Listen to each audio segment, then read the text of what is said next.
আসসালামু আলাইকুম ওয়া রাহমাতুল্লাহি ওয়া বারাকাতুহু। আলহামদুলিল্লাহ আলহামদুলিল্লাহ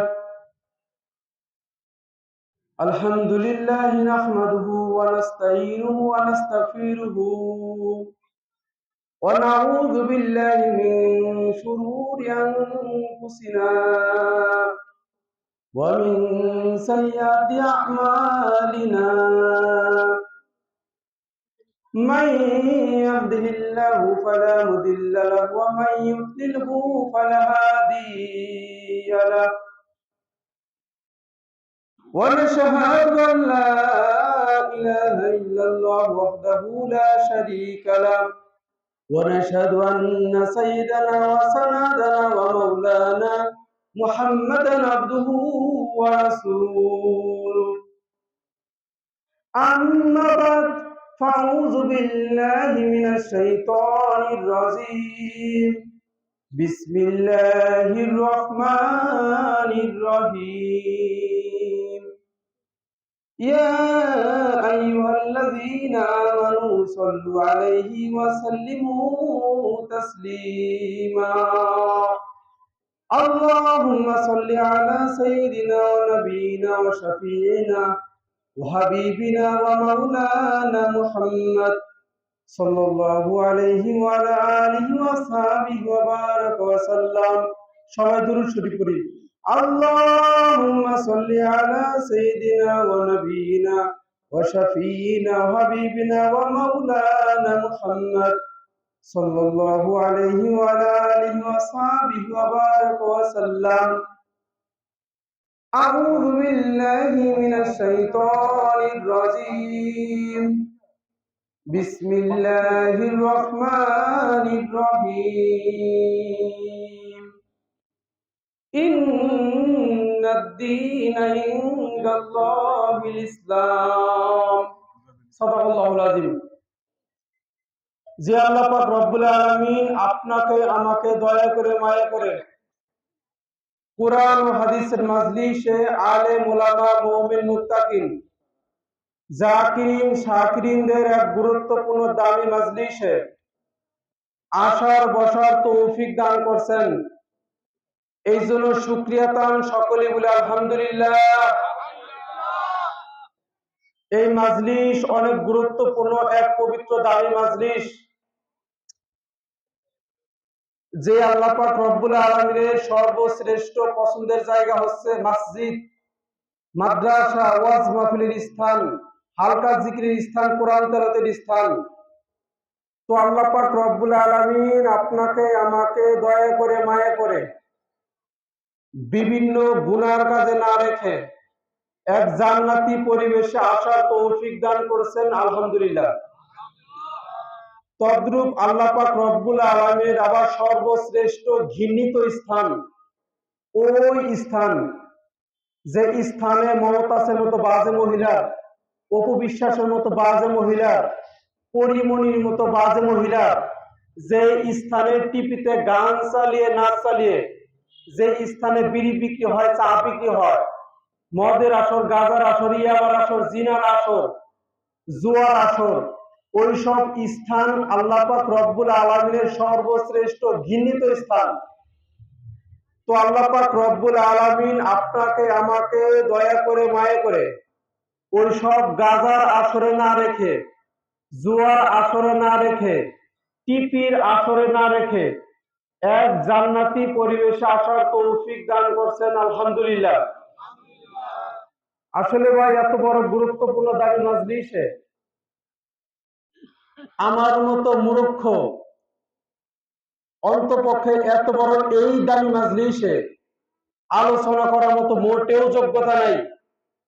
লেকিন বাদ কিন্তু বিশ্বনবীর সুন্নতি টুপি রাখার কারণে, বিশ্বনবীর সুন্নতি দাড়ি রাখার কারণে, বিশ্বনবীর সুন্নতি পোশাক মোবারক পরিধান করার কারণে, নাস্তিক বেঈমান কাফের থেকে ঈমান আনার কারণে 12 মাসে 13 পূজা 33 কোটি দেবতা আর তুলসী গাছের নিচে আছে 64 কোটি ভগবান, এই সব উল্টা পাল্টা ব্যক্তিদের সৃষ্টিকর্তা না মেনে এক সৃষ্টিকর্তা আল্লাহকে মানার কারণে, আমার নবীর সুন্নতকে আঁকড়ে ধরার কারণে এই পবিত্র দামি মাজলিসে একটু আলোচনা করার মতো সুব্যবস্থা করে দিয়েছেন। এই জন্য শুকরিয়া তার সকলে বলে আলহামদুলিল্লাহ। ওই জায়গাতে সমস্যা হইতেছে। তো আজকে যে বিষয়ে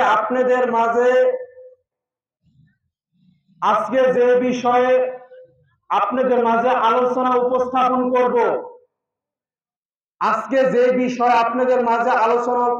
করব, ইসলাম এবং হিন্দু ধর্মের পার্থক্য, এবং আমি কিসের জন্য মূর্তি পূজা ছেড়ে ইসলাম গ্রহণ করলাম, কিসের জন্য ভগবানকে পরিত্যাগ করিয়া আল্লাহকে সৃষ্টিকর্তা মেনে নিলাম, কিসের জন্য মূর্তিকে পরিত্যাগ করিয়া আল্লাহকে সৃষ্টিকর্তা মেনে নিলাম, কিসের জন্য ইসলাম গ্রহণ করলাম হিন্দু থেকে, এই বিষয়ে সংক্ষেপে ছোট্ট আলোচনা করব। সকলেই শুনবেন তো ইনশাআল্লাহ?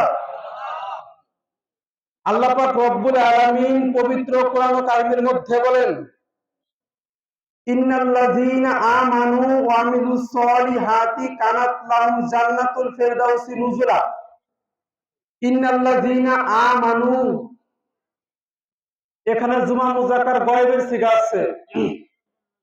ইন্নাল্লাযীনা আমানু, যারা সর্বপ্রথম ঈমান আনবে। আল্লাহ তাআলা বলতেছেন সর্বপ্রথম কি আনতে হবে?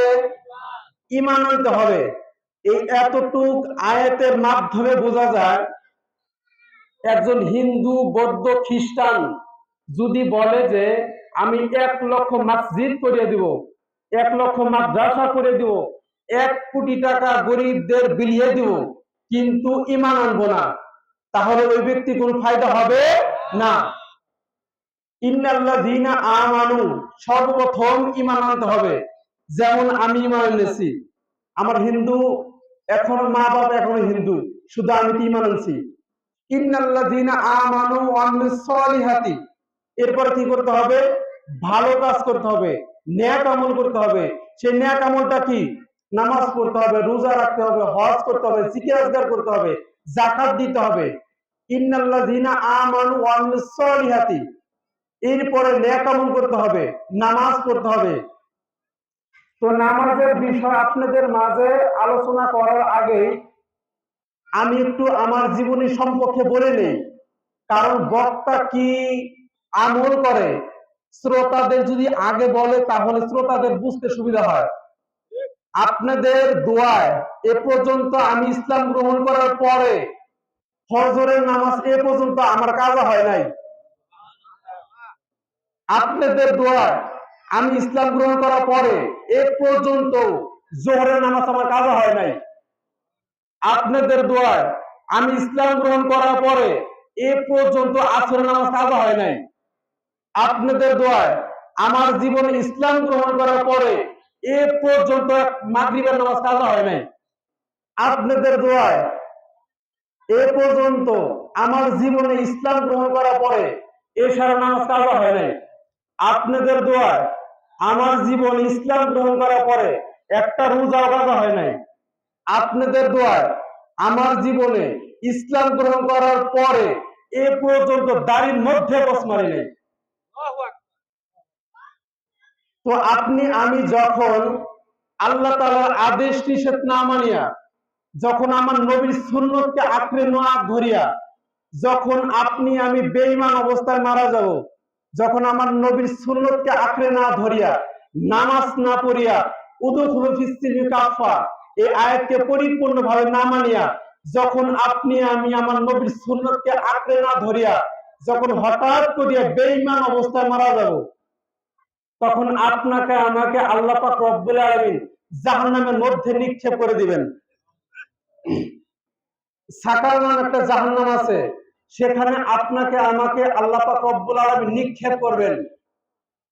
নিক্ষেপ করার পরে জাহান্নামীরা বলবেন, এই বোকারা, এই গাধারা, তো এখানে আসছস কেন? কি করছস? কি করছ নাই? এত কঠিন মারাত্মক জায়গা, এই জায়গায় কেউ আসে? কি করছস দুনিয়াতে? কি করছ নাই? আসছস কেন? এত মারাত্মক কঠিন জায়গা, এই জায়গায় কেউ আসে?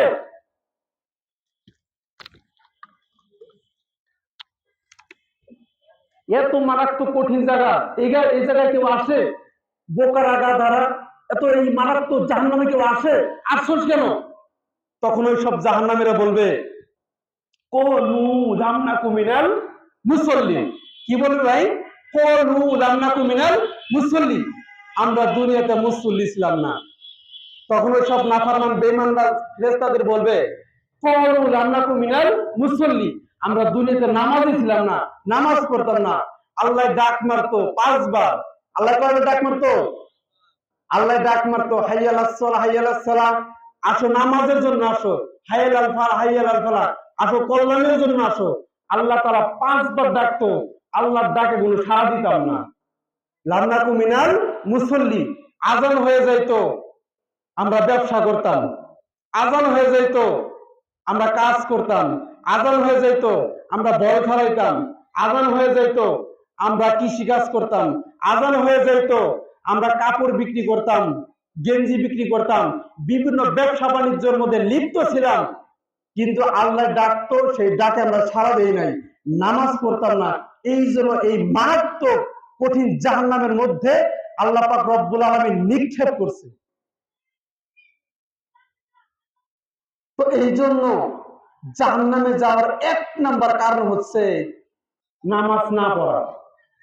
তো আমি যদি আপনাদের মাঝে বলতে পারি আমার জীবনে পর্যন্ত নামাজ কাজা হয় নাই, আপনারা বলতে পারবেন না কেন? একটা ছোট্ট একটা মেসেজ দিয়ে আপনাদের, ধরে নেন এক যুবক নামাজ পড়ে না, কঠিন শীত, মারাত্মক শীত, ওই শীতের মধ্যে এক যুবক ফজরের আজানের আওয়াজ পাইছে কানের মধ্যে। তখন ওই সব যুবকরা কি কয়? ওই সব লোকেরা, পর্দার আলের মা ও বোনেরা কি বলে? যে আল্লাহ ডাক দিছে, দিক আমি ঘুমিয়ে নেই। আল্লাহ ডাক দিছে, দিক আমি ঘুমিয়ে নই, পরে নামাজ কাজা করে পড়ে নিননি বা পরে পড়েনি। তখন কি করে? ল্যাব কম্পিউটার মুড়া দিয়ে ঘুমিয়ে পড়ে। তখন আল্লাহ ডাকে সাড়া দেয় না, ওরা ওইভাবে ঘুমিয়ে পড়ে।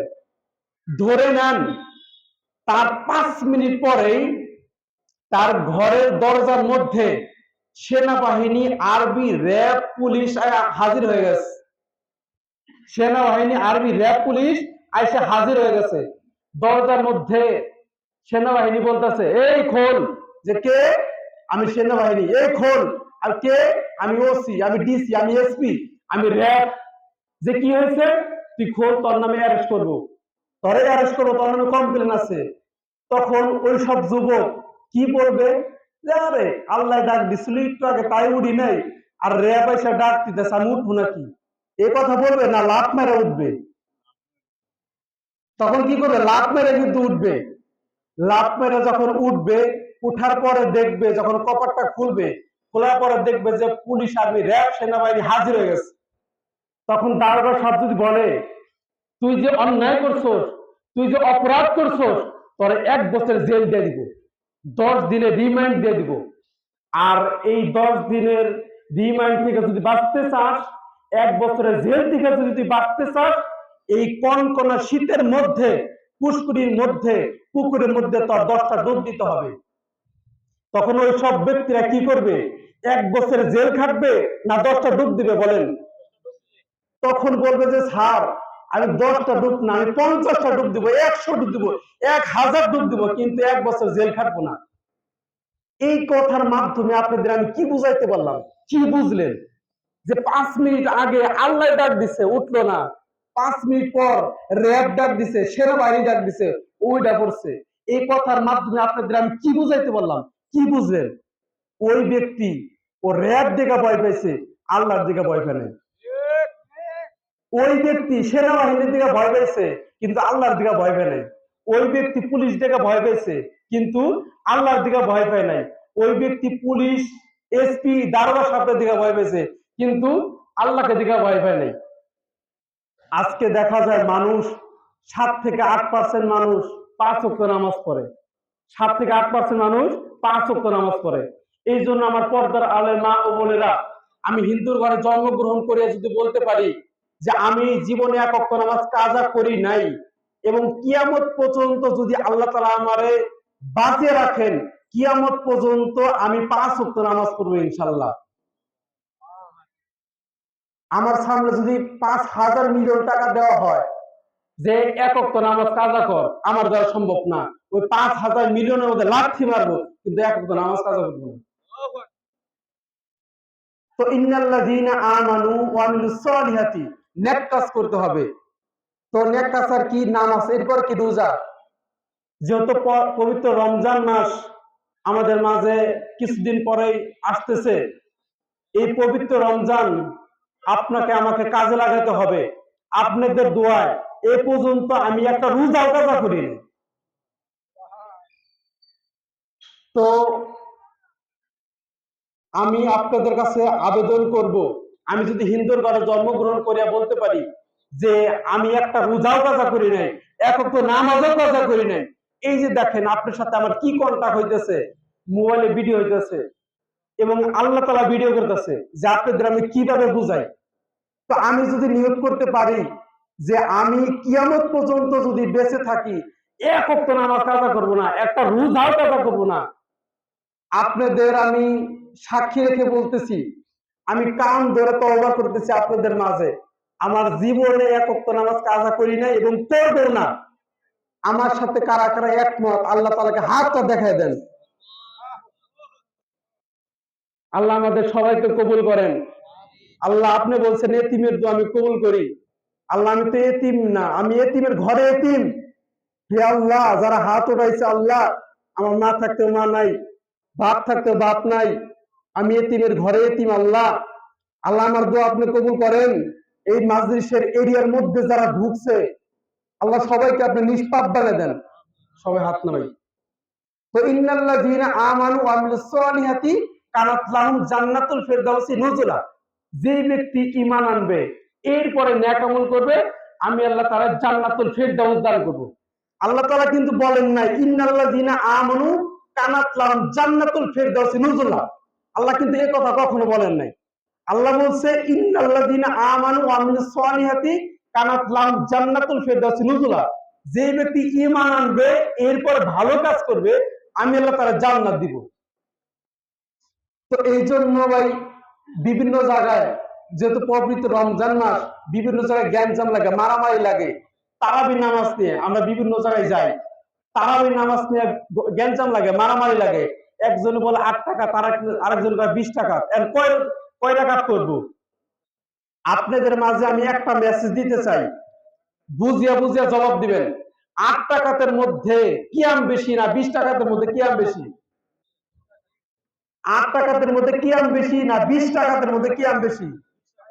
8 টাকার মধ্যে রুকু বেশি না 20 টাকাতের মধ্যে রুকু বেশি? 8 টাকাতের মধ্যে সেজদা বেশি না 20 টাকাতের মধ্যে সেজদা বেশি? আল্লাহ তাআলা সেজদা বেশি চায় না কম চায়? শয়তান বেশি চায় না কম চায়? যারা বেশির পক্ষে ওরা আল্লাহর পক্ষে, যারা কমের পক্ষে ওরা শয়তানের পক্ষে। আসলে হাদিসটা সত্য না মিথ্যা, দলিল সত্য না মিথ্যা সেটা পরে দেখবো, কারণ আল্লাহ তাআলা তো সেজদা বেশি চায়। এই জন্য আপনারা 5 ওয়াক্ত নামাজ পড়বেন এবং 20 টাকা তারাবি নামাজ পড়বেন। তো ইন্নাল্লাযীনা আমানু ওয়া আমিলুস সলিহাতি কানাত লাহুম জান্নাতুল ফিরদাউসি নুজুলা, যে ব্যক্তি ঈমান আনবে এরপর নেক আমল করবে, আমি আল্লাহ তাআলা জান্নাতুল ফিরদাউস দান করব। তো সকলে নামাজ পড়বেন তো ইনশাআল্লাহ। আল্লাহ পাক রব্বুল আলামিন পবিত্র কোরআন কারীমের মধ্যে এত চমৎকার একটা ঘটনা নিয়ে আসছেন, জালিকাল কিতাবু লা রাইবা ফি হুদাল লিল মুত্তাকিন, এটা এমন গ্রন্থ, এমন কিতাব যার মধ্যে কোনো সন্দেহ নাই, ভুল নাই, এবং মুত্তাকিনদের জন্য হেদায়েত প্রাপ্ত। পৃথিবীতে কত খ্রিস্টানদের বই আছে, বৌদ্ধদের বই আছে, হিন্দুদের বই আছে, কোন কিতাবের মধ্যে লেখা নাই যে জালিকাল কিতাবু লা রাইবা ফি হুদাল লিল মুত্তাকিন, যে এটা এমন গ্রন্থ। হিন্দু ধর্মের মধ্যে লেখা আছে, বিভিন্ন ধর্মের মধ্যে লেখা আছে যে এটা কিতাবটা আছে, এর মধ্যে ভুল থাকতে পারে, কিন্তু একমাত্র পৃথিবীর বুকে একটাই কিতাব আছে, আসমানি কিতাব, যার নাম হলো পবিত্র কোরআন, যে জালিকাল কিতাবু লা রাইবা ফি হুদাল লিল মুত্তাকিন, যেটা এটা এমন কিতাব যার মধ্যে কোনো সন্দেহ নাই, ভুল নাই। এই আল্লাহ পাক রব্বুল আলামিন এই জালিকাল কিতাবু লা রাইবা ফি দিয়ে কোরআন শরীফ শুরু করছেন, এবং আল্লাহ পাক রব্বুল আলামিন পুরো কোরআন শরীফে শেষ করছেন মিনাল জিন্নাতি ওয়ান নাস, দুইটা শয়তান দিয়ে আল্লাহ পাক রব্বুল আলামিন পুরো কোরআন শরীফে ফিনিশিং করছেন, শেষ করছেন। আর আল্লাহ তাআলা পবিত্র কোরআন শুরু করছেন জালিকাল কিতাবুল লা রাইবা ফি, এটা এমন কিতাব যার মধ্যে কোনো সন্দেহ নাই। আর শেষ করছেন মিনাল জিন্নাতি ওয়ান নাস। আল্লাহ পাক রব্বুল আলামিন বলেন আল্লাযী ইউওয়াসউইসু ফি সুদুরিন নাস মিনাল জিন্নাতি ওয়ান নাস। আল্লাহ পাক রব্বুল আলামিন বলেন এটা এমন গ্রন্থ যার মধ্যে কোনো সন্দেহ নাই, ভুল নাই। কিন্তু শুনে রাখো, দুইজন ব্যক্তি তোমাকে ওয়াসওয়াসা দিবে কোরআন সত্য না মিথ্যা, দুইজন ব্যক্তি তোমাকে ওয়াসওয়াসা দিবে, ভুল ধরবে, সন্দেহ সৃষ্টি করবে। এক নম্বর হচ্ছে মিনাল জিন্নাতি ওয়ান নাস, এক নম্বর হচ্ছে জিন শয়তান, আর একটা হচ্ছে মানুষ শয়তান। একটা হচ্ছে জিন শয়তান, আর একটা মানুষ শয়তান। এই দুই শয়তান তোমাকে ওয়াসওয়াসা দিবে, এই দুই শয়তান থেকে তুমি সতর্ক থাকিবে, সাবধান থাকিবে। কিন্তু মিনাল জিন্নাতি ওয়ান নাস, জিন শয়তান এবং মানুষ শয়তান, এই জিন শয়তানের থেকেও মানুষ শয়তান আরো বেশি মারাত্মক। আপনি কি জানেন জিন শয়তানের থেকে মানুষ শয়তান আরো বেশি মারাত্মক? এই জিন শয়তান, সবাই ভালো করে মনোযোগ সহকারে শোনেন পর্দার আড়ালে মা ও বোনেরা, এই জিন শয়তান কখনো আমার নবীর সুন্নতি টুপি নিয়ে টিটকারি ফাইজলামি করে নাই, কিন্তু মানুষ শয়তান করে কি করে না? এই জিন শয়তান কখনো আমার নবীর সুন্নতি দাড়ি নিয়ে টিটকারি ফাইজলামি করে নাই, কিন্তু মানুষ শয়তান করে কি করে না? এই জিন শয়তান কখনো আমার নবীর সুন্নতি পোশাক মুবারক নিয়ে টিটকারি ফাইজলামি করে নাই, কিন্তু মানুষ শয়তান করে কি করে নাই? মিনাল জিন্নাতি ওয়ান নাস, বড় মারাত্মক শয়তান মানুষ শয়তান। এই জিন শয়তান কখনো আমার নবীর মাথাইতে রক্ত ঝরায় নাই, কিন্তু মানুষ শয়তান ঝরাইছে কি ঝরায় নাই? এই জিন শয়তান কখনো আমার নবীর মাথার মধ্যে পচা নারী বুড়ি, উটের পচা নারী বুড়ি চাপা মারে নাই, কিন্তু মানুষ শয়তান চাপা মারছে কি মারে নাই? এই জিন শয়তান কখনো আপনার কাছে আমার কাছে গাজার কলকি নিয়ে আসে নাই, কিন্তু মানুষ শয়তান আসে কি আসে নাই? এই জিন শয়তান কখনো মদের পিয়ালা, মদের বোতল আপনার কাছে আমার কাছে নিয়ে আসে নাই, কিন্তু মানুষ শয়তান আসে কি আসে নাই? এই জিন শয়তান কখনো আপনার কাছে আমার কাছে স্টার গোল্ডি ব্যঞ্জন নিয়ে আসে না, কিন্তু মানুষ শয়তান আসে কি আসে না? মিনাল জিন্নাতি ওয়ান নাস, বড় মারাত্মক শয়তান। কিন্তু মানুষ শয়তান, মানুষ যে অনেক মারাত্মক শয়তান, কিভাবে চিনবো? প্রশ্ন আছে না নাই? কিন্তু কিভাবে চিনবো এই মানুষ শয়তানটা কি হতে পারে? মানুষ শয়তানটা আপনার বাপ হতে পারে, মানুষ শয়তানটা আপনার জন্ম দুঃখীর মা হতে পারে, এই মানুষ শয়তানটা আপনার মেয়েও হতে পারে, ছেলেও হতে পারে, আপনার ভাই হতে পারে, আপনার বন্ধু হতে পারে। পরিচয়টা কি? মানুষ শয়তানটা আমার বাপ হতে পারে, ভাই, বন্ধু, আত্মীয় স্বজন হতে পারে। পরিচয়টা কি? যার প্রশ্ন আছে না, যেই ব্যক্তি ন্যাকের কাজে বাধা দিবে, গুনাহের কাজে উৎসাহ করবে। আমার সাথে বলেন, যে কাজে ন্যাকের কাজে বাধা দিবে, গুনাহের কাজে উৎসাহ করবে। ন্যাকের কাজে বাধা দিবে, গুনাহের কাজে উৎসাহ দিবে। স্ত্রী যদি বলে বরকা পরিয়া রাস্তায় বের হওয়ার দরকার নাই, এটা কোন শয়তান? যদিও স্ত্রী। বাপ যদি বলে দাড়ি রাখার কোনো প্রয়োজন নাই, কোন শয়তান? যদিও বাপ। মেয়ে যদি বলে আরে এমন একটা জামাইয়ের সাথে আপনি বিয়ে দিতেছেন, মুখের মধ্যে দাড়ি, টুপি, মুরব্বি মুরব্বি দেখা যায়, আমার এই সব দাড়ি দাড়ি ভালো লাগে না, এটা কোন শয়তান? যদিও মেয়ে। এই জন্য কেউ যদি জিন শয়তান মানুষ শয়তানকে চিনে, সে বড় কামিয়াবি হয়ে যাবে। এই জন্য এই মানুষ শয়তান থেকে আপনাকে আমাকে বাঁচতে হবে, মানুষ শয়তান চিনতে হবে। তো সামনে আমাদের নির্বাচন, সামনে আমাদের কি ভাই? নির্বাচন। তো এই বিষয়ে আপনাদের মাঝে আমি 2-1 মিনিট একটা ছোট্ট একটা মেসেজ দিতে চাই। এমন কোনো কথা বলবো না যে মানুষ কোনো কষ্ট পাক, কোন দল কোনো কষ্ট পাক। আল্লাহর হাবিব আপনাদের জবান থেকে শুনতে চাই, বুঝিয়া বুঝিয়া অ্যান্সার দিবেন, উত্তর দিবেন। আল্লাহর হাবিব রাসূল সাল্লাল্লাহু আলাইহি ওয়াসাল্লামের জন্য আমি ইসলাম গ্রহণ করছি, আল্লাহর জন্য ইসলাম গ্রহণ করছি, আমার নবীর জন্য ইসলাম গ্রহণ করছি। আপনাদের কাছে জানতে চাই, আল্লাহর হাবিব রাসূল সাল্লাল্লাহু আলাইহি ওয়াসাল্লাম যা বলছেন সত্য বলছেন না মিথ্যা বলছেন? আমি খুশি হয়ে গেছি আপনাদের মুখে কথা শুনে। আল্লাহ হাবিব রাসূল সাল্লাল্লাহু আলাইহি ওয়াসাল্লাম বলেন যে দেশের প্রধান, সকলে মনোযোগ সহকারে শুনেন, আল্লাহর হাবিব রাসূল সাল্লাল্লাহু আলাইহি ওয়াসাল্লাম বলেন যে দেশের প্রধান কখনো মহিলা মানুষ হতে পারবে না, মেয়ে মানুষ হতে পারবে না।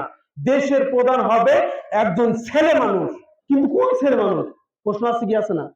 যে দেশের প্রধান ছেলে মানুষ হবে, কিন্তু কোন ছেলে মানুষ? এই যে দেখেন আল্লাহ তাআলা বলতেছেন উদখুলু ফিস-সিলমি কাফা। কি বলেন আল্লাহ? উদখুলু ফিস-সিলমি কাফা, যে পরিপূর্ণভাবে ইসলামের মধ্যে তোমার ঢুকতে হবে। দেশের প্রধানমন্ত্রী, দেশের প্রধান ওই ব্যক্তি হবে যার মাথার মধ্যে ইসলাম পাওয়া যায়। দেশের প্রধানমন্ত্রী, দেশের প্রধান ওই ব্যক্তি হবে যার গালের মধ্যে ইসলাম পাওয়া যায়। দেশের প্রধানমন্ত্রী, দেশের প্রধান ওই ব্যক্তি হবে যার পোশাকের মধ্যে আমার নবীর সুন্নতকে পাওয়া যায়। দেশের প্রধানমন্ত্রী, দেশের প্রধান ওই ব্যক্তি হবে যিনি ঢাকা বাইতুল মুকাররমের মধ্যে তারাবি নামাজ পড়াইতে পারবেন, সে হবে দেশের প্রধানমন্ত্রী। দেশের প্রধানমন্ত্রী হবে ওই ব্যক্তি কুরআন হাদিস অনুযায়ী যার পরিপূর্ণ জ্ঞান আছে, ওই ব্যক্তি হবে দেশের প্রধানমন্ত্রী। দেশের প্রধানমন্ত্রী ওই ব্যক্তি হবে যার মাথা থেকে পা পর্যন্ত আমার নবীর সুন্নতকে পাওয়া যায়। আপনারা সকলেই ওই ব্যক্তিকে ভোট দিবেন যার মাথার মধ্যে ইসলাম আছে, যার গালের মধ্যে ইসলাম আছে, যার পোশাকের মধ্যে ইসলাম আছে, যার চরিত্রের মধ্যে ইসলাম আছে, যে ব্যক্তি আমার নবীর সুন্নতকে আঁকড়ে ধরবে, যার মধ্যে ইসলাম পাওয়া যায়, তাকে আপনি সকলে ভোট দিবেন। এখানে কিন্তু আমি কোনো দলের কথা বলি নাই, শুধু আমার নবীর সুন্নতকে নিয়ে কথা বলছি।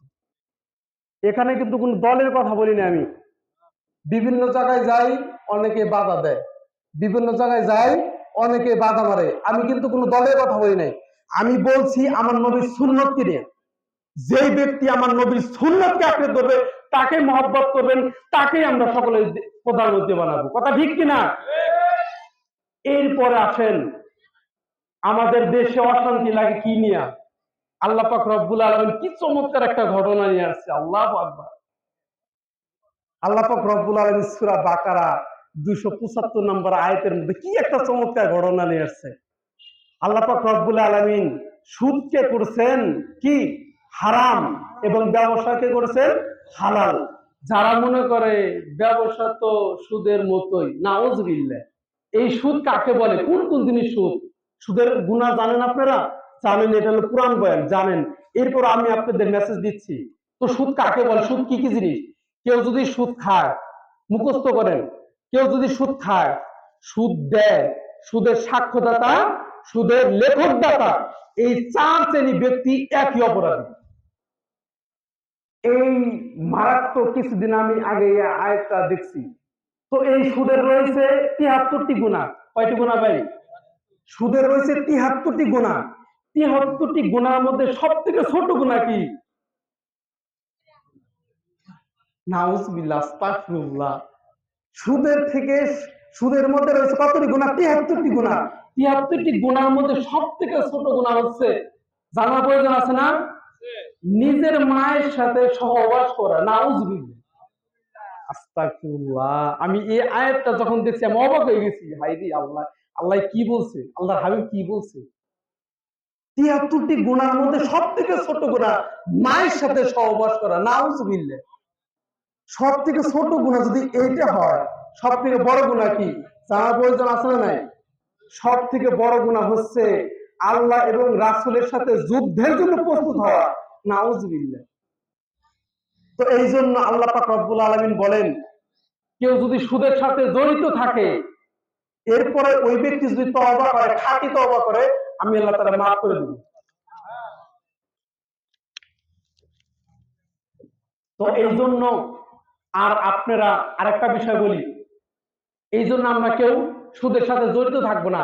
আর জড়িত থাকলে আমরা ওটা বিলুপ্ত করে দিব, বাদ করে দিব। তো আপনারা অনেকে গিরবি রাখেন না, খেত গিরবি রাখেন না, এ আমার বাপে রাখে, আমার চাচারা রাখে। এই গিরবি নেওয়া দেওয়া এটাও সুদের অন্তর্ভুক্ত। আপনার ব্যাংকে থেকে টাকা ওঠান না, ১ লক্ষ টাকা, ৫ লক্ষ টাকা, ২ লাখ টাকা ওঠান না, সপ্তাহে সপ্তাহে কিস্তি দেন না, ৫০০, ২০০, ১০০০, ২০০০ এর কিস্তি দেন না, এটাও সুদের অন্তর্ভুক্ত। তো এই জায়গায় এলাকায় কে কে সুদ খায় আমি কিন্তু জানি, কারণ এই এলাকা থেকে আমি বড় হয়েছি।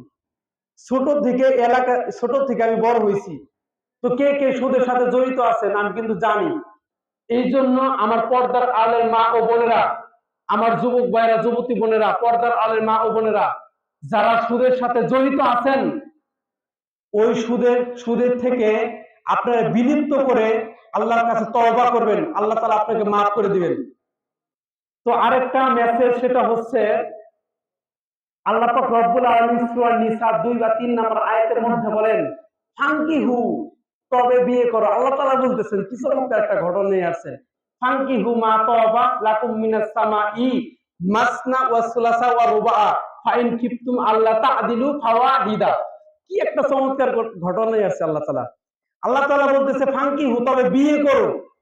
আল্লাহ তাআলা নিজে বলতেছে যে তোমরা বিয়ে করে ফেলো, যে সব মহিলাদের, যে সব মেয়েদের পছন্দ হয়, 2টা 3টা 4টা বিয়ে করো।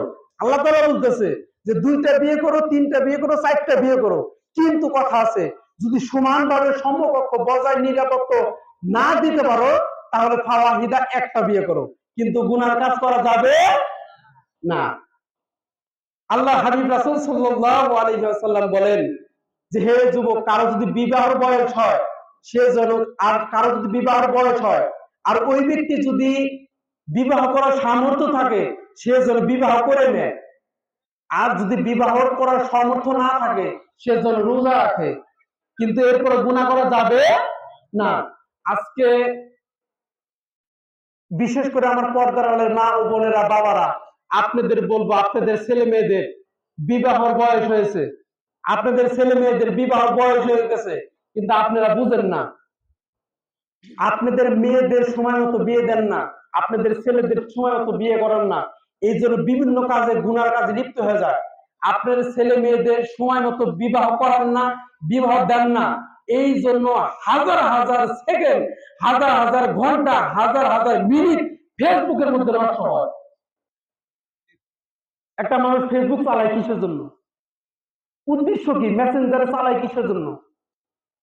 এই জন্য আপনার আমার বুঝতে হবে যে আমার মেয়ে বড় হয়ে গেছে, বিয়ের দিতে হবে, আমার ছেলের বিয়ের বয়স হয়েছে, বিয়ে করাইতে হবে। এই জন্য যাদের ছেলে মেয়ের বিবাহ বয়স হয়েছে তাদের বিয়ে দিয়ে দিবেন। তো এই বিষয়ে আমাদের প্রধান মেহমান কোরআন হাদিস থেকে গুরুত্বপূর্ণ বয়ান করবেন, যেহেতু আমি কোরআন হাদিস সম্পর্কে ওইরকম বেশি জানি না, যতটুকু জানছি ততটুকু বলার চেষ্টা করছি। এখন যে মূল বিষয়, মূল টপিকস, আজকের যে মূল টপিকস, সেই টপিকস হচ্ছে কোরআন থেকে এবং হিন্দু ধর্ম থেকে যুক্তিপূর্ণ আলোচনা করব, ইসলামী একমাত্র মুক্তির পথ। সকলে শুনবেন তো? এখন শুরু করলাম কোরআন থেকে এবং হিন্দু ধর্ম থেকে যুক্তিপূর্ণ আলোচনা করব, ইসলামী একমাত্র মুক্তির পথ। সবাই শুনবেন তো ইনশাআল্লাহ? আল্লাহ পাক এখানে কয়েকজন হয়তোবা হিন্দু মা ও বাবারা আসছেন এই মাজলিসের মধ্যে, এরিয়ার মধ্যে হয়তোবা 2-1জন হিন্দু মা বাবারা আসছেন।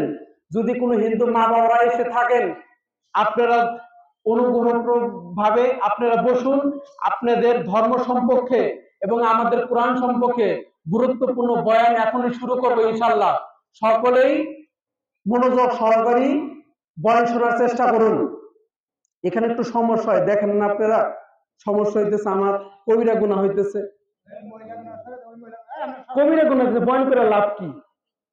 এক মুহূর্তে গুনাহ আইতেছে, এক মুহূর্তে ন্যাক হইতেছে, এরকম কথা হইলো? তো আল্লাহ পাক রব্বুল আলামিন পবিত্র কোরআন কারীমের মধ্যে বলছেন, দেখেন আল্লাহর হাবিব রাসূল সাল্লাল্লাহু আলাইহি সাল্লাম কত অপমান হয়েছে, লজ্জিত হয়েছে, বেজ্জিত হয়েছে, কত কাফেরের কাছে গেছে ইসলামের দাওয়াত নিয়ে। আপনি আমি কি কখনো গেছি? আল্লাহ হাবিব রাসূল সাল্লাল্লাহু আলাইহি ওয়াসাল্লাম কাফেরের কাছে গেছে, বেঈমানের কাছে গেছে, নাস্তিকদের কাছে গেছে, কত মানুষের ধারে ধারে গেছে ইসলাম নিয়ে। আপনি আমি কি যাই? এই যে আমি ইসলাম গ্রহণ করছি, আমার কেউ ইসলামের দাওয়াত দিচ্ছেন আপনারা? আমার বন্ধুরা ছিল, তারাও তো আমার দাওয়াত দেয়, আমার স্বয়ং আল্লাহ তাআলা ইসলামের দাওয়াত দিচ্ছে। আমি কিসের জন্য ইসলাম গ্রহণ করেছি এই বিষয়ে যদি আলোচনা করি, অনেক লম্বা ঘটনা, সংক্ষেপে আপনাদের মাঝে আজকে আলোচনা তুলে ধরবো। তো মূল টপিক হচ্ছে, গুরুত্বপূর্ণ বয়ান শুনেন সকলেই, যেহেতু আমাদের ইসলামের দাওয়াত দিতে হবে, ইসলাম সত্য, আল্লাহ সত্য, কোরআন সত্য, আমাদের দাওয়াত দিতে হবে না? তো আল্লাহ পাক রব্বুল আলামিন পবিত্র কোরআন কারীমের মধ্যে বলেন, কুল হুয়াল্লাহু আহাদ, আল্লাহুস সামাদ লাম ইয়ালিদ ওয়া লাম ইউলাদ ওয়া লাম ইয়াকুল লাহু কুফুয়ান আহাদ। এর ব্যাখ্যা কি? আল্লাহ তাআলা এক এবং অদ্বিতীয়, তিনি কাউকে জন্ম দেন নাই, নেন নাই, তার কোনো সমতুল্য নাই। তাহলে কোরআন থেকে কি প্রমাণ পেলাম? আপনাদের কিন্তু মুখস্থ করতে হবে আলোচনা, কারণ দাওয়াতের কাজ করবেন আপনারা। তাহলে কোরআন থেকে কি প্রমাণ পেলাম? আল্লাহ তাআলা এক অদ্বিতীয়, তিনি জন্ম দেন নাই, নেন নাই, তার থেকে বড় কেউ নাই, তিনি তার থেকে সমতুল্য কেউ নাই, তাই না? একই কথা কিন্তু হিন্দু ধর্ম লেখা আছে। হিন্দু ধর্মগ্রন্থ বলতেছে একম ব্রহ্মা দ্বিতীয় নাস্তি না নাস্তি কিঞ্চন। এটা কিন্তু আয়াত বলি নাই, এটা কিন্তু একটা মন্ত্র বলছে হিন্দু ধর্মে। তো এই মন্ত্রটা বলতেছে একম ব্রহ্মা মানে সৃষ্টিকর্তা এক, একম ব্রহ্মা দ্বিতীয় নাস্তি।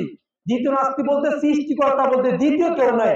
একম ব্রহ্মা দ্বিতীয় নাস্তি নেহনা নাহনে নেহনা মানে নাই নাই নাই নাই নাই, স্রষ্টা বলতে কেউ নাই দ্বিতীয়। একম ব্রহ্মা দ্বিতীয় নাস্তি নেহনা নাস্তি কিঞ্চন মানে কিঞ্চন পরিমাণও সৃষ্টিকর্তা বলতে তামাম দুনিয়াতে দ্বিতীয় কেউ নাই, যিনি সৃষ্টিকর্তা তিনি এক। তাহলে দেখেন আমাদের কোরআনের সাথে হিন্দু ধর্মের মিল আছে, কিন্তু কোরআন বলতেছে আল্লাহকে সৃষ্টিকর্তা মানো, আর হিন্দু ধর্ম বলতেছে ব্রহ্মাকে সৃষ্টিকর্তা মানো একজন। কোরআন বলতেছে একজনকে সৃষ্টিকর্তা মানো, তার নাম আল্লাহ। হিন্দু ধর্ম বলতেছে একজন সৃষ্টিকর্তা মানো, তার নাম ব্রহ্মা। এখন কাকে সৃষ্টিকর্তা মানবো?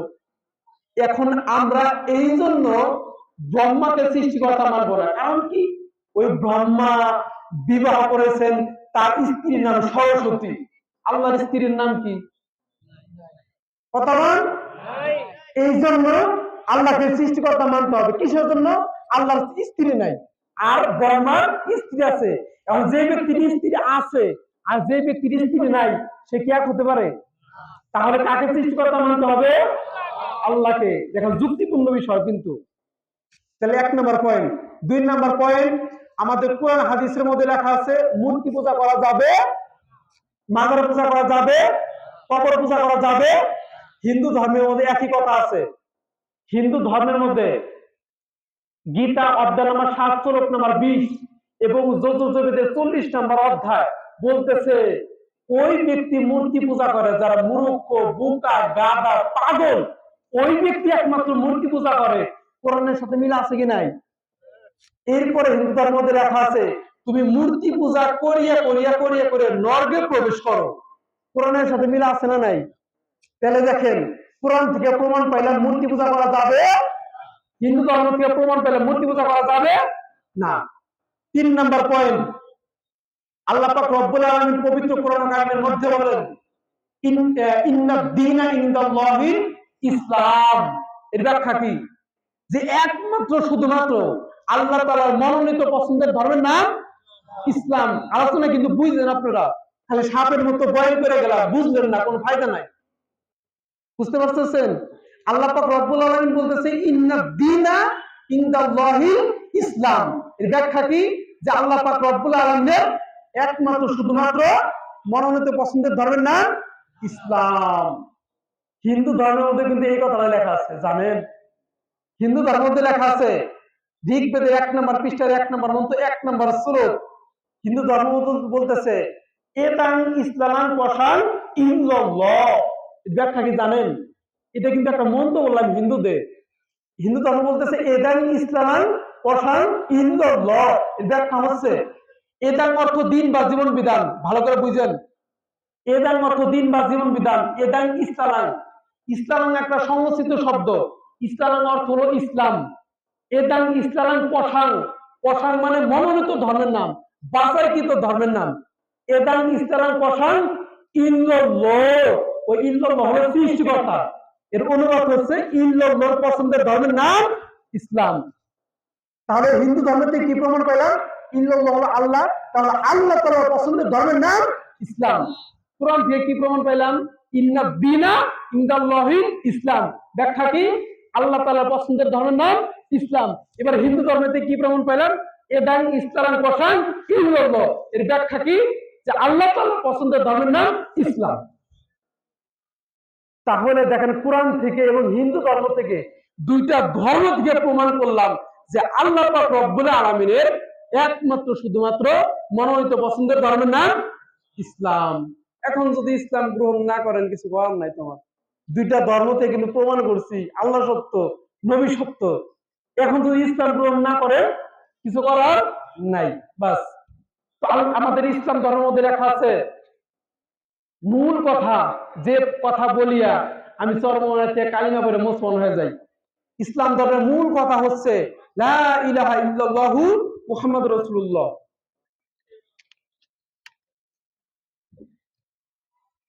আপনারা অনেক লোক, আপনাকে দেখে আমার ভয় লাগে, এই জন্য গলা শুকিয়ে যায়, তো এই জন্য পানি খাই। আসলে আপনারা তো অনেকজন আর আমি একা, আপনাদের দেখে আমার ভয় লাগে, এই জন্য মাঝে মাঝে পানি খাই, গলা শুকিয়ে যায়, ভয় লাগে।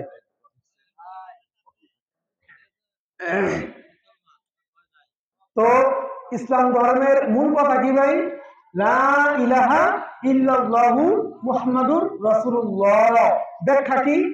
ব্যাখ্যা হচ্ছে আল্লাহকে সৃষ্টিকর্তা মানতে হবে এবং মুহাম্মদ সাল্লাল্লাহু আলাইহি ওয়াসাল্লামের আদর্শ মানতে হবে। কারবার শেষ। কিন্তু এই কথা যদি একজন হিন্দুরে বলেন, ও কি সহজে বিশ্বাস করবো যে ভাই দেখেন আমাদের কোরআনের মধ্যে লেখা আছে আল্লাহ সত্য, নবী সত্য, এত সহজে ইসলাম গ্রহণ করবে? এই কথাটা কিন্তু হিন্দু ধর্মের মধ্যে লেখা আছে। হিন্দু ধর্মের মধ্যে হিন্দু ধর্মগ্রন্থ বলতেছে, হিন্দু ধর্মগ্রন্থ বলতেছে যে তুমি যদি দুনিয়াতে শান্তি পেতে চাও আর পরকালে যদি মুক্তি পেতে চাও, ওই স্বর্গের সিঁড়িতে যদি উঠতে চাও, তোমার দুইটা মন্ত্র মানতে হবে। কয়টা মন্ত্র ভাই? দুইটা মন্ত্র মানতে হবে। এক নাম্বার কি? এক নাম্বার মন্ত্র হচ্ছে লা ইলাহা পাপম। এই মন্ত্রটা আছে হিন্দু ধর্মের উত্তরাঙ্গের পঞ্চম পরিচিতে এবং কল্কি অবদায় 33 নম্বর পৃষ্ঠার মধ্যে লেখা আছে। হিন্দু ধর্মগ্রন্থ বলতেছে তুমি যদি দুনিয়াতে শান্তি পেতে চাও আর পরকালে যদি মারা যাওয়ার পরে যদি স্বর্গে যেতে চাও, তোমার দুইটা মন্ত্র মানতে হবে। কয়টা মন্ত্র ভাই? দুইটা মন্ত্র। এক নম্বর মন্ত্র হচ্ছে লা ইলাহা পাপম ইন ইলাহা পরম পদম। জন্ম বৈকুণ্ঠ অপরিণতি তজ্জপির নাম মুহাম্মদ মুহাম্মদ মুহাম্মদ। এর ব্যাখ্যা কি জানেন? লা ইলাহা পাপম ইন ইলাহা পরম পদম। এক নাম্বার হলো তোমার ইল্লাল্লাহ মানে আল্লাহকে সৃষ্টিকর্তা মানতে হবে। দুই নাম্বার হচ্ছে জপি নাম মুহাম্মদ মুহাম্মদ, ওই মুহাম্মদ সাল্লাল্লাহু আলাইহি ওয়াসাল্লামের আদর্শ মানতে হবে। তাহলে কালিমার সাথে মিল আছে কি নাই? তাহলে লা ইলাহা ইল্লাল্লাহু মুহাম্মাদুর রাসূলুল্লাহ এর ব্যাখ্যা কি? আল্লাহকে সৃষ্টিকর্তা মানতে হবে এবং মুহাম্মদ সাল্লাল্লাহু আলাইহি ওয়াসাল্লামের আদর্শ মানতে হবে। আর হিন্দু ধর্মের এই মন্ত্র থেকে কি প্রমাণ পাইলাম? আল্লাহকে সৃষ্টিকর্তা মানতে হবে এবং মুহাম্মদ সাল্লাল্লাহু আলাইহি ওয়াসাল্লামের আদর্শ মানতে হবে। এই হলো এক নম্বর মন্ত্র। দুই নম্বর মন্ত্র হচ্ছে হতারপিণ্ড হতারপিণ্ড মহাসুরিণ্ড অল্ল শ্রেষ্ঠ শ্রেষ্ঠ প্রমণ ব্রহ্মণ অল্ল আল্লাহ অল্ল রাসূল মুহাম্মদ রকম বর্ষ। কিছু বুঝছেন? হতারপিণ্ড হতারপিণ্ড মহাসুরিণ্ড অল্ল জ্যেষ্ঠ শ্রেষ্ঠ পরমণ ব্রহ্মণ অল্ল আল্লাহ অল্ল রাসূল মুহাম্মদ রকম বর্ষ। এই মন্ত্র বলতেছে তোমার আল্লাহকে স্রষ্টা মানতে হবে। অল্ল অল্ল মানে আল্লাহ, অল্ল জ্যেষ্ঠ শ্রেষ্ঠ পরমণ ব্রহ্মণ অল্ল আল্লাহ অল্ল রাসূল মুহাম্মদ রকম বর্ষ। এই মন্ত্র সাক্ষ্য দিতেছে আল্লাহকে স্রষ্টা মানতে হবে এবং মুহাম্মদ সাল্লাল্লাহু আলাইহি ওয়াসাল্লামের আদর্শ মানতে হবে। তাহলে কোরআনের সাথে মিল আছে না নাই? এখন দেখেন দুইটা ধর্ম থেকে কত কষ্ট করিয়া যুক্তিপূর্ণ আলোচনা করিয়া দুইটা ধর্ম থেকে প্রমাণ করলাম আল্লাহ সত্য, নবী সত্য, কোরআন সত্য। এরপরে যদি ইসলাম গ্রহণ না করেন তাহলে আমার কোনো কিছু করার নাই। হিন্দু ধর্ম যে মিথ্যা, ইসলামই একমাত্র মুক্তির পথ। ইসলাম ধর্ম সত্য, হিন্দু ধর্মের অসংখ্য জায়গায় লেখা আছে। আল্লাহ সত্য, নবী সত্য, হিন্দু ধর্মের অসংখ্য জায়গায় লেখা আছে। আপনারা তো জানেন না। আপনি কি জানেন? আপনারা তো আগেও জানতেন না যে মুহাম্মদ সাল্লাল্লাহু আলাইহি ওয়াসাল্লামের কথা আছে, আদম নবীর কথা আছে, নূহ নবীর কথা আছে হিন্দু ধর্মের মধ্যে। আপনারা কি আগে জানতেন? যখন আমি হিন্দু ধর্ম 6 থেকে 7 বছর গবেষণা করে পাইলাম, নূহ নবীর কথা পাইলাম, তোর ব্যাপার কি? মুসলমানদের নবী আমাদের হিন্দু ধর্মের মধ্যে লেখা থাকে। ব্যাপার কি? মুসলমানদের আদম নবীর কথা আমাদের হিন্দু ধর্মের মধ্যে লেখা থাকবে। মুসলমানদের মুহাম্মদ সাল্লাল্লাহু আলাইহি ওয়াসাল্লামের কথা হিন্দু ধর্মের মধ্যে লেখা থাকবে। কাহিনী কি? 7 বছর, 6 থেকে 7 বছর গবেষণা করে দেখলাম যে ইসলাম একমাত্র মুক্তির পথ। তো হিন্দু ধর্ম মিথ্যা, ইসলাম ধর্ম সত্য, হিন্দু ধর্ম লেখা আছে। ইসলাম ধর্ম যে সত্য প্রমাণ করতে কোরআন হাদিস লাগে না, আমি হিন্দুদের কিতাব দিয়ে প্রমাণ করে দেবো যে ইসলাম ধর্ম সত্য। ইসলাম ধর্ম সত্য প্রমাণ করতে কোরআন হাদিস লাগে না, আমি হিন্দু ধর্মের কিতাব দিয়ে প্রমাণ করে দেবো ইসলাম ধর্ম শ্রেষ্ঠ, ইসলাম সত্য, ইসলামী মুক্তির পথ। তো ইসলাম ধর্ম সত্য, হিন্দু ধর্মের মধ্যে ভবিষ্য পুরাণ নামে একটা বই আছে, হিন্দুদের ভবিষ্য পুরাণ নামে একটা বই আছে, আপনাদের মুখস্থ করতে হবে এটা, বলে হিন্দুরা আপনাদের আটকে ফেলাইব। যখন বলবেন যে আপনাদের ধর্মের মধ্যে আমাদের নবীর কথা আছে, ওই কথা যখন বলবেন তখন হিন্দুরা আপনারা আটকে ফেলাইব, এই বেটা কোন জায়গায় লেখা আছে বল, এই কোথায় লেখা আছে বল। যখন যুক্তি না দেখাইতে পারবেন আমাদের অপমান করবে। এই জন্য এইগুলি শিখতে হবে। বলবেন এদের যে তোমাদের ভবিষ্য পুরাণ নামে একটা বই আছে, কি বই ভাই? ভবিষ্য পুরাণ নামে একটা বই আছে। ভবিষ্য পুরাণ পর্ব ৩, খণ্ড ৩, অধ্যায় ৩, ১৬, ৫ থেকে ৮, ২৪, ২৫, ২৬, ২৭, ২৮, পৃষ্ঠা নাম্বার ৩৭৫ থেকে ৪০০ পৃষ্ঠার মধ্যে আমার নবীর কথা আছে। বের করেন, আমি তো অধ্যায় পর্ব খণ্ড মন্ড সব বলে দিলাম, এ জায়গা তো চুরির কোনো কিছু নাই, আমি অধ্যায় পর্ব খণ্ড মন্ড পৃষ্ঠা সব বলে দিছি। আপনি বিশ্বাস করেন, এই ভবিষ্য পুরাণের মধ্যে লেখা আছে যে মোহাম্মদ নামে একজন ব্যক্তি পৃথিবীতে আসবেন, যিনি যার মুখের মধ্যে থাকবে দাড়ি। হিন্দুদের মধ্যে লেখা আছে, হিন্দুদের মধ্যে লেখা আছে ওই মোহাম্মদ নামে একজন ব্যক্তি পৃথিবীতে আসবেন সত্য ধর্ম প্রচার করার জন্য। তার ধর্মে যে যাবে সে সত্য পথে পতিত হবে, তার মুখের মধ্যে দাড়ি থাকবে, তিনি গরু গোস্তকে খাওয়াকে হালাল মনে করবে। তিনি যখন গর্ভে থাকবেন তার বাপ মারা যাবে, তিনি যখন পৃথিবীতে আসবেন কিছুদিন পরে তার মাও মারা যাবে। কোরআনের সাথে মিল আছে কি মিলতেছে না ভাই? এবং তিনি গঙ্গার জল দ্বারা, তিনি গঙ্গার জল দ্বারা 5 বার ওযু করবেন। সুবহানাল্লাহ। এইরকম লেখা আছে, বিশ্বনবীর জীবনী লেখা আছে হিন্দু ধর্মের মধ্যে। যখন এইগুলি দেখলাম ইসলামের গ্রহণের জন্য পাগল হয়ে গেছিলাম। হাই রে আল্লাহ, হিন্দু ধর্মের মধ্যে মুসলমানদের কথা, আল্লাহু আকবার। তাহলে তো ইসলামী একমাত্র মুক্তির পথ। এরপর হিন্দু ধর্মের শ্রী ভগবত মহাপুরাণ ২য় অধ্যায় ১৪ নম্বর পেজ ৭৬ নম্বর মন্ত্র, এখানে আমি সব বলে দিতেছি, পৃষ্ঠার নাম্বার বলে দিতেছি। শ্রী ভগবত মহাপুরাণ ২য় অধ্যায় ১৪ নম্বর পৃষ্ঠার ৭৬ নম্বর মন্ত্র মধ্যে লেখা আছে ইসলাম ধর্ম সত্য। হিন্দু ধর্ম লেখা আছে যে অজ্ঞান হেতু ক্রেতু মোহাম্মদ মোহাম্মদ অন্ধকারি নাশি হেতু বিবেক, এটা কিন্তু একটা মন্ত্র বললাম হিন্দুদের। অজ্ঞান হেতু ক্রেতু মোহাম্মদ অন্ধকারি নাশি হেতু বিবেক, জানেন মন্ত্রের ব্যাখ্যা? এর ব্যাখ্যা হচ্ছে আমাদের কোরআন নাযিল হয়েছে ১৪০০ বছর আগে না, আর হিন্দু ধর্মের মধ্যে আজ থেকে ৫০০০ বছর আগে, কত বছর আগে? ৫০০০ বছর আগে হিন্দু ব্রাহ্মণ পণ্ডিতরা লিখে গেছে যে মোহাম্মদ নামে একজন ব্যক্তি পৃথিবীতে যাবে সত্য ধর্ম প্রচার করার জন্য, প্রত্যেকটা মানুষের হেদায়েত বোঝার জন্য। তার ধর্মে যে যাবে সেই সত্য পথে পতিত হবে, সেই স্বর্গ পাবে। আমাদের কোরআন নাযিল হয়েছে ১৪০০ বছর ১৫০০ বছর আগে, আর ৫০০০ বছর আগে লেখা আছে হিন্দু ধর্মে, ৫০০০ বছর আগে লিখছে ব্রাহ্মণরা যে মোহাম্মদ নামে একজন ব্যক্তি পৃথিবীতে যাবে সত্য ধর্ম প্রচার করার জন্য। সুবহানাল্লাহ বলবেন না? আল্লাহু আকবার। তো এইগুলি যখন আমি লেখা দেখলাম তখন ইসলামের গ্রহণের জন্য পাগল হয়ে গেলাম। তো এইভাবে যেহেতু আল্লাহর হাবিব রাসূল সাল্লাল্লাহু আলাইহি সাল্লাম যে আমাদের ইসলাম ধর্ম প্রচার করছে যেভাবে, সেইভাবে আপনাকে আমাকে ইসলাম প্রচার করতে হবে। এই যে আপনারা যখন মারা যাবেন না, আপনাদের কঠিন ভাবে পাকড়াও করে ধরবো আল্লাহ তাআলা। ভাবতেছেন যে মারা যাবো, নামাজ পড়বো, রোজা রাখবো, হজ করবো, জিকির আজগার করবো, আল্লাহর ইবাদত করবো, এতে জান্নাত পাবেন? অসম্ভব। আপনার পাশে যদি কোনো হিন্দু বৌদ্ধ থাকে, আপনি মইরা দেখেন, আল্লাহ আপনার খবর করে হালাইবেন। তখন যখন মারা যাবেন তখন আপনার বলবে, এই তোর পাশে একজন হিন্দু ছিল, আর কি কোন দাওয়াত দিচ্ছ ইসলামের? তখন আপনার মুখ বুবা হয়ে যাবে। তখন ওই হিন্দু আপনার নামে নালিশ করবে যে আমার দাওয়াত দেয় নাই, যেমন আমি আপনাদের নামে নালিশ করতাম যে আমার কেউ ইসলামের দাওয়াত দেয় নাই। তো আমি তো ইসলাম গ্রহণ করছি, এখন আপনার আশেপাশে যত হিন্দু আছে এসব হিন্দুরা আপনাদের নামে নালিশ করবে যে আমাদের ইসলাম সম্বন্ধে জানাই নেই। আল্লাহ আপনি সত্য, নবী সত্য, কোরআন সত্য, আমার আশেপাশে অনেক মুসলমান ছিল তারা আমাদের দাওয়াত দেয় নাই, এই জন্য আপনাদের পাকড়াও করে ধরবে। এই জন্য আপনার আমার ইসলামের দাওয়াত দিতে হবে। তো ঠিক আছে, তো আপনার সবাই ইসলাম দাওয়াত দিবেন ইনশাআল্লাহ। তো আসলে আমি ইসলাম কিসের জন্য গ্রহণ করলাম, অনেক বড় লম্বা ঘটনা, একটু টাচ দিতে চাই, শুনবেন? আমি কিসের জন্য ইসলাম গ্রহণ করেছি এটা তো অনেক আগের কথা, এগুলো বলছি অলরেডি, কিন্তু অনেক পর্দার আলের মা ও বোনেরা আছেন, এই জন্য অনেকে শোনেন নাই, এই জন্য একটু বলতে চাই, টাচ দিতে চাই, বলবো। তো ইসলাম কিসের জন্য গ্রহণ করলাম, অনেক বড় লম্বা ঘটনা, যদি 40 থেকে 50 ঘন্টা বলি এরপরও শেষ হবে না। আপনাদের মাঝে আমি সংক্ষেপে আলোচনা করতে চাই। তো হিন্দু ধর্মে যখন আমি ছিলাম তখন প্রচুর পরিমাণ আমার বুবাই ধরতো। এরপর আমার হিন্দু মা বাবার বললাম যে বাবা আমার তো বুবাই ধরে, আমি কি করব?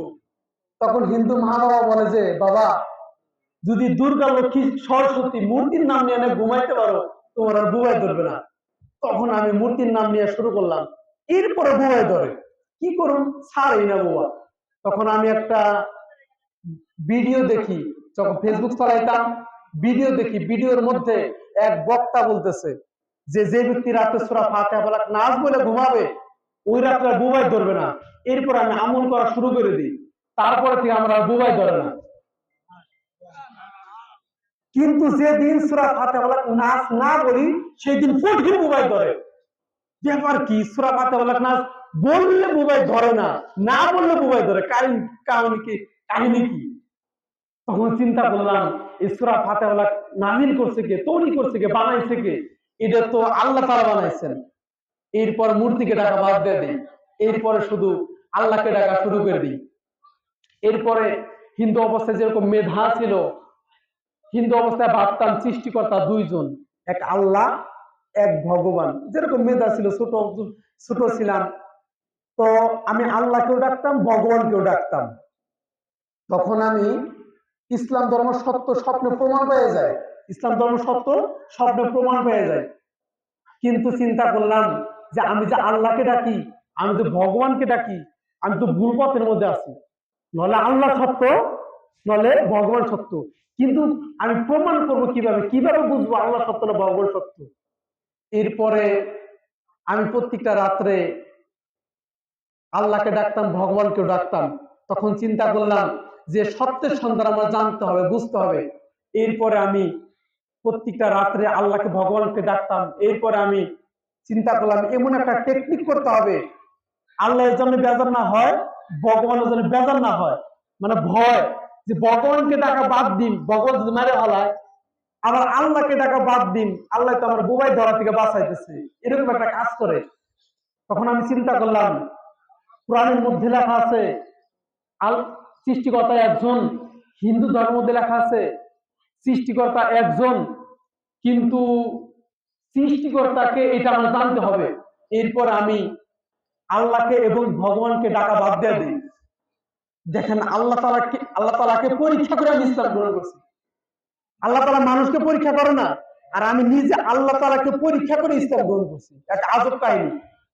তখন আমি আল্লাহকে এবং ভগবানকে দুইজনকে ডাকা বাদ দিই, শুধু রাতে ঘুমানোর সময় বলি হে সৃষ্টিকর্তা তোমার আসল নামটা কি, আমার স্বপ্নের মাধ্যমে জানিয়ে দাও। আমি কোন মুসলমানের কাছে যাইতে চাই না, আমি কোন হিন্দুর কাছে যাইতে চাই না, কারণ একজন মুসলমানের কাছে যাই সে বলবে সৃষ্টিকর্তার নাম আল্লাহ, বলাটাই স্বাভাবিক। একজন হিন্দুর কাছে যাই বলি সে বলবে সৃষ্টিকর্তার নাম ভগবান, আমি কার কথা বিশ্বাস করুন? হে সৃষ্টিকর্তা আমি কারো কাছে যাইতে চাই না, আমি তোমার কাছে জানতে চাই তোমার আসল নামটা কি। এরপর প্রত্যেকটা রাতে ঘুমানোর সময় শুধু বলতাম হে সৃষ্টিকর্তা তোমার আসল নামটা কি আমার স্বপ্নের মাধ্যমে জানিয়ে দাও। এরপরে একদিন, 2 দিন, 3 দিন বলতে বলতে হঠাৎ করে একদিন স্বপ্নে দেখি বিশাল বড় সূর্য আমার কাছে আসছে। সেই সূর্যের মধ্যে স্বর্ণ কালার বাংলায় লেখা সরিয়া লয় লয় আকার হ, সূর্যের মধ্যে আল্লাহ লেখা থেকে বাংলা স্বপ্নের মধ্যে। এরপরে স্বপ্নের মধ্যে আমি বলতেছি যে ওই আল্লাহ লেখার কাছে আমি যাইতে চাই, কারা জানি বললাম স্বপ্নের মাধ্যমে যে আল্লাহ লেখার কাছে যাইতে চাই। এরপরে সামনে একটা পর্দার মতো আসলো না কি জানি আসলো, বলার সাথে সাথে উড়াইতে উড়াইতে সে আল্লাহ লেখার কাছে নিয়ে গেছে স্বপ্নের মধ্যে। সেই সূর্যের মধ্যে আমি স্বপ্নের জায়গায় দেখি আল্লাহ লেখা বিশাল বড় হয়ে গেছে, স্বর্ণ কালার ঝলঝল করতেছে। এখনো চোখে আমার ভাসে। এরপরে স্বপ্ন আমার ভেঙে যায়। তখন আমি নিয়ত করলাম যে আমি তো আল্লাহরে ডাকি নাই, আমি তো ভগবানকে ডাকি নাই, আমি ডাকছি আমার সৃষ্টিকর্তারে। আমি কিসের জন্য আল্লাহ লেখা দেখলাম? আজব কাহিনী। আমি তো আল্লাহরে ডাকি নাই, আমি তো ভগবানকে ডাকি নাই, আমি ডাকছি আমার সৃষ্টিকর্তারে। আমি কিসের জন্য আল্লাহ লেখা দেখলাম? তাহলে সৃষ্টিকর্তার নাম আল্লাহ। এরপরে রাতে নিয়ত করলাম আমি ইসলাম গ্রহণ করবই। এরপরে সকালে হিন্দু মা বাবার মুখের দিকে তাকিয়া আর ইসলাম গ্রহণ করা হয় না। এরপরে ভগবানকে ডাকা বাদ, যেহেতু আল্লাহর নাম স্বপ্নের মধ্যে প্রমাণ পেয়ে গেলাম, সৃষ্টিকর্তার নাম আল্লাহ সূর্যের মধ্যে প্রমাণ পেয়ে গেলাম, তখন ভগবানকে ডাকা বাদ, মূর্তিকে ডাকা বাদ, শুধু আল্লাহকে ডাকি। এরপর আমি ইউটিউব থেকে নামাজ পড়া শিখি, খালি আল্লাহ ডাকি, খালি আল্লাহ ডাকি। বাপের সাথে এই এলাকা দিয়ে কত কাজ করতাম, এই মাদ্রাসার কাজ আমি করছি, বিভিন্ন জায়গায় বাবার সাথে যাইতাম। তো তখন আমি রেগুলার 5 ওয়াক্ত নামাজ পড়তাম, বাপেরা জানতে দিতাম না, আমার হিন্দু মা বাবারে জানতে দিতাম না আমি ঘরের মধ্যে 5 ওয়াক্ত নামাজ পড়ি, আপনাদের কাউরে জানতে দিতাম না। তো আমি হিন্দু অবস্থায় স্বপ্নে দেখছি এই মসজিদের মধ্যে আমি স্বপ্নে নামাজ পড়ছি, যখন এই মাদ্রাসায় কাজ করি আমি, তখন রেগুলার আমি 5 ওয়াক্ত নামাজ পড়ি। কেউ জানে না, আমার বাপ জানে না, আপনারাও জানেন না। তখন আমি যখন জোহরের নামাজ হয়, তখন আমি ওই জায়গায় বলছিলাম যে আল্লাহ, আমার ইচ্ছা এই ঘরে যে আমি নামাজ পড়ব। আল্লাহ, আমার অনেক বড় স্বপ্ন, আমি ইসলাম গ্রহণ করছি একা একাই, এখন আমার ইচ্ছা এই মসজিদের ভিতরে ঢুকে আমি নামাজ পড়ব। আমার অনেক বড় ইচ্ছা, মনে মনে বলি আর বাপের সাথে কাজ করি, কিন্তু তখন তার ঢোকার কোনো স্কোপ নাই। এরপরে কাজ করিয়ে বাড়িতে গেছি, বাড়িতে যা নামাজ পড়ে ঘুমাইছি, ঘুমিয়ে স্বপ্নে দেখতেছি এই মসজিদের মধ্যে নামাজ পড়তেছি। আল্লাহু আকবার। এরপরে শুধু জিকির আজগার করি, ওয়াজ দেখি, বিভিন্ন আল্লাহ ওয়াজ মাহফিল দেখি, শুধু আল্লাহর জিকির আজগার করি। তখন যখন জিকির আজগার করি, তখন নামাজ পড়ি 5 ওয়াক্ত। এরপরে 15-20 দিন পর মনে শয়তানের ধোঁকা মারতেছে, আরে সৃষ্টিকর্তার নাম আল্লাহ না হতে পারে, ভুলও দেখতে পারি স্বপ্নের মধ্যে, দেখেন শয়তানের ধোঁকা মারতেছে। তখন 15-20 দিন পর থেকে বললাম, হে সৃষ্টিকর্তা, তোমার নাম যদি ভগবান হয় আমার স্বপ্নে দেখাও, নাহলে কিন্তু আমি কালিমা পড়ে মুসলমান হয়ে যাব। এটা ভগবানের ঠেট মারতেছি, হে সৃষ্টিকর্তা, তোমার নাম যদি ভগবানই হয় আমার স্বপ্নে জানিয়ে দাও, নাহলে আমি কালিমা পড়ে মুসলমান হয়ে যাব। এই কথাই 1 দিন 2 দিন বলতে বলতে হঠাৎ করে স্বপ্নে দেখতেছি যে আমি বাজার করতে গেছি, আকাশের দিকে তাকাইছি, আকাশের মধ্যে আরবিতে আল্লাহ লেখা দেখছি। তখন চিন্তা করলাম ব্যাপার কি, একবার বাংলায় লেখা দেখলাম আল্লাহ, একবার আরবিতে আল্লাহ লেখা দেখলাম, তাহলে সৃষ্টিকর্তা আল্লাহ। এরপর আমি অঝরে কান্না করি, রাত্রে অঝরে কান্না করি, আস্তে আস্তে গোপনে গোপনে কান্না করি, যেহেতু পাশে আমার মা বাপ থাকে, শুনলে সমস্যা, যেহেতু নামাজ পড়ে ধরা পড়ছিলাম, অনেক লম্বা ঘটনা। এরপরে নিয়ত করলাম আমি ইসলাম গ্রহণ করবই, তাম দুনিয়াতে কারো ক্ষমতা নাই হিন্দু ধর্মের মধ্যে আমার ফিরিয়ে রাখবে, আমি ইসলাম গ্রহণ করবই। এরপরে এলাকার ভাইদের বললাম যে আমি ইসলাম গ্রহণ করতে চাই। এরপরে এরপরে একটা ঘটনা, এরপরে চিন্তা করলাম আল্লাহ সত্য, নবী সত্য, কুরআন সত্য।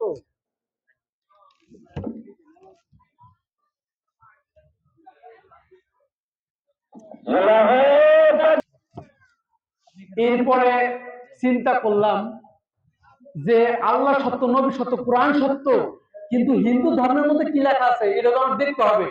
এরপর হিন্দু ধর্মের বেদ, গীতা, রামায়ণ, মহাভারত, চন্দ্রগীতা, পদ্মগীতা, লিঙ্গ পুরাণ, শিব পুরাণ, ভবিষ্যৎ পুরাণ, কলিকা পুরাণ সহ আর অসংখ্য কিতাবাদি গবেষণা করে দেখলাম আল্লাহ সত্য, নবী সত্য। এরপরে ইসলামের জন্য বেহুশ হয়ে যায়।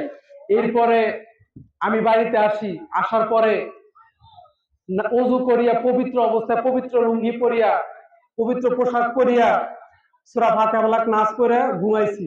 ঘুমানোর সময় বলতেছি, হে আল্লাহ, আপনি সত্য, আমি প্রমাণ পাইছি, এখনই আমি ইসলাম গ্রহণ করতে চাই, আপনি আমার মুসলমান বানিয়ে দেন। রাতে ঘুমানোর সময় বলতেছি যে আল্লাহ, আমি মুসলমান হতে চাই, আপনি আমার মুসলমান বানিয়ে দেন। আমি কোনো ব্যক্তির কাছে মুসলমান হতে চাই না, আল্লাহ আপনার কাছে আমি মুসলমান হতে চাই। এই কথাটা বলিয়া রাত্রে ঘুমাইছি। দেখি রাত 2টা-3টার মধ্যে স্বপ্নে দেখতেছি কে যেন আমার মরুভূমি এক পাহাড়ের মধ্যে নিয়ে গেছে। সেখানে অনেক সুন্দর দৃশ্য দেখি আমার ঠোঁট দ্বারা, জিহ্বা দ্বারা একাই বের হইতেছে, লা ইলাহা ইল্লাল্লাহু মুহাম্মাদুর রাসূলুল্লাহ, লা ইলাহা ইল্লাল্লাহু মুহাম্মাদুর রাসূলুল্লাহ, লা ইলাহা ইল্লাল্লাহু মুহাম্মাদুর রাসূলুল্লাহ। এই জিহ্বা দিয়ে একাই বের হয়ে গেছে। এরপরে ঘাটটা বাঁকা করে আকাশের দিকে তাকে তাকে বলতেছি, আল্লাহ আমি মুসলমান হয়ে গেলাম, আপনি সাক্ষী থাকেন। এরপরে আমি স্বপ্নের মাধ্যমে আল্লাহ তাআলার কুদরতে নিজে আমার মুসলমান বানিয়ে দিচ্ছে, প্রমাণ পেয়ে গেছে। তখন চিন্তা করলাম, আমি স্বপ্নে ঘুমানোর সময় কার কাছে মুসলমান হতে চাইছিলাম? আমি আল্লাহর কাছে মুসলমান হতে চাইছিলাম, আল্লাহই আমার মুসলমান বানিয়ে দিচ্ছে। এরপরে চিন্তা করলাম, আমি তো 5 ওয়াক্ত নামাজ পড়ি, জিকির আজকার করি, কিন্তু আমি যে মুসলমান হয়ে গেছি কোন মুসলমান জানে না, কোন হিন্দু জানে না। কিন্তু এখন যদি আমি মারা যাই তাহলে তো আমার শ্মশানে নিয়ে পোড়া দিবে। কারণ আমি যে মুসলমান হয়েছি আপনারা যদি জানতেন তাহলে আমারে বাধা দিতেন, যখন শ্মশানে আমার নিয়ে যাবে। তখন চিন্তা করলাম যে এটা আমার মুসলমানদের কাছে প্রকাশ করতে হবে। এরপর এলাকার আলিয়াসগার ডাক্তার, এলাকার আলিয়াসগার ডাক্তার, এরপরে জাহিদ কাকা, রিপন ভাই, শিপন ভাই, এরপরে ইউসুফ কাকা, শৈবাল ভাই, রয়েল ভাই সহ আরো অনেক ব্যক্তি আমার সহযোগিতা করেন। এরপর আমি চরমোনায় যাই, সেখানে লক্ষ লক্ষ জনতার সামনে কালিমা পড়ে মুসলমান হয়ে যায়। তো আপনাদের দোয়া এ পর্যন্ত আমার নামাজ কাজা হয় নাই, আপনাদের ইনশাল্লাহ আপনারা বলতে পারেন না। তো আমি আশা করি আপনারা সকলে নামাজ পড়বেন, রোজা রাখবেন। তো ইসলাম এবং হিন্দু ধর্মের সম্পর্কে ছোট্ট 2 বছর গবেষণা করিয়া আমি ছোট্ট একটা গজল বানাইছি। ইসলাম এবং হিন্দু ধর্মের সম্পর্কে আমার হিন্দু মা বাপকে নিয়ে ছোট্ট একটা গজল বানাইছি, 1-2 মিনিটের, শুনবেন? ও মাগো, ও মাগো, ও মাগো রে, তোমারে নিয়ে যাব জান্নাতে। ও ভাক্কা, ও ভাইকা, ও বোনকা গোরে, তোমারে নিয়ে যাব জান্নাতে। যদি বিশ্ব নবীর কথা মানো তুমি, তোমারে নিয়ে যাব জান্নাতে। যদি আল্লাহ তাআলার কথা মানো তুমি, তোমারে নিয়ে যাব জান্নাতে। ওই মাটির মূর্তি কিভাবে স্রষ্টা হয় আমায় একটু তুমি বোঝাও না। ওই মাটির মূর্তি কিভাবে স্রষ্টা হয় আমায় একটু তুমি বোঝাও না। ও মাগো, ও মাগো, ও মাগো রে, তোমারে নিয়ে যাব জান্নাতে। যদি বিশ্ব নবীর কথা মানো তুমি, তোমারে নিয়ে যাব জান্নাতে। তোমাদের হিন্দু ধর্মের মধ্যে আমার নবীর কথা বলা আছে। তোমাদের হিন্দু ধর্মের মধ্যে বিশ্ব নবীর কথা বলা আছে। তোমাদের হিন্দু ধর্মের মধ্যে আদম নবীর কথা বলা আছে। ওই মাটির মূর্তি কিভাবে স্রষ্টা হয় আমায় একটু তুমি বোঝাও না। ওই ধোকা দেয়, ধোকা দেয়, ধোকা দেয় রে, ওই ব্রাহ্মণ দাদারা ধোকা দেয় রে। ওই ধোকা দেয়, ধোকা দেয়, ধোকা দেয় রে, ওই ইস্কনের লোকরাই ধোকা দেয় রে। যে বোঝে না, দেখে না, শোনে না রে, তার ইবাদত কেন করো গোরে। যে বোঝে না, দেখে না, শোনে না রে, তার কথা কেন তোমরা মানো গোরে। আমার কাছে একটা সত্যের সন্ধান আছে, লা ইলাহা ইল্লাল্লাহ। সকলে বলেন, লা ইলাহা ইল্লাল্লাহ। ওই মুসলিম জাতির কাছে একটা সত্যের সন্ধান আছে, লা ইলাহা ইল্লাল্লাহু মুহাম্মাদুর রাসূলুল্লাহ। আমার আলোচনা আমি 2 মিনিটের মধ্যে শেষ দিচ্ছি। তো মূল টপিক হচ্ছে, আপনারা যখন আল্লাহ তাআলার আদেশ নিষেধ না মানিয়া, আমার নবীর আদেশ নিষেধ মানিয়া যখন মৃত্যুর কাছে আছাড় খেয়ে পড়িয়া যাবেন, তখন আপনাকে আমাকে জান্নাতের ফয়সালা করে দিবেন।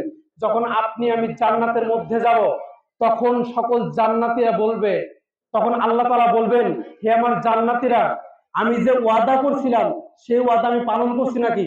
তখন আল্লাহ তাআলা বলবেন যে আমি যে ওয়াদা করছিলাম সেই ওয়াদা আমি পালন করছি নাকি?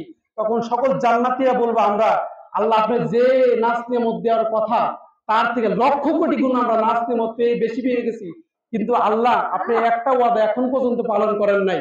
তখন আল্লাহ পাক রব্বুল আলামিন তার রূপ দেখা দেওয়ার জন্য জান্নাতের মধ্যে প্রবেশ করবেন। এরপর যখন আল্লাহ তাআলা রূপ দেখিয়ে ফেলাইবো, 40 থেকে 70 বছর পর্যন্ত সেজদার মধ্যে পড়ে যাব।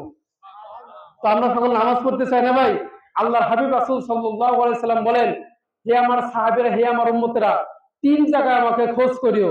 হাউজের পাশে আমাকে খোঁজ করিও, ওই মিজানের পাশে আমাকে খোঁজ করিও, পুলসিরাতের গোড়ায় আমাকে খোঁজ করিও। যখন আল্লাহ তাআলাকে রাজি খুশি করিয়া যখন মারা যাবেন, তখন আমার নবী নিজের হাতে ডাকে ডাকে হাউজের পানি পান করে দিবে। বুখারী শরীফের মধ্যে আছে, যেই ব্যক্তি আমার নবীর হাতে এক গ্লাস হাউজের পানি পান করবে 50,000 বছরের পানি বসা লাগবে না। যখন আমার নবী ডাক মারবেন, আয় আয় আয় আমার সাহাবীরা, আমার উম্মতেরা আয়, আজকে এক গ্লাস হাউজের পানি পান করে দিব, 50,000 বছরের পানি বসা লাগবে না। এই কথা বলার সাথে সাথেই বিদ্যুতের গতিতে অনেক ব্যক্তিরা দৌড় মারবে। দৌড় মারার সাথে সাথে কিছু ব্যক্তিদের ফেরেশতারা আটকে ফেলাবেন।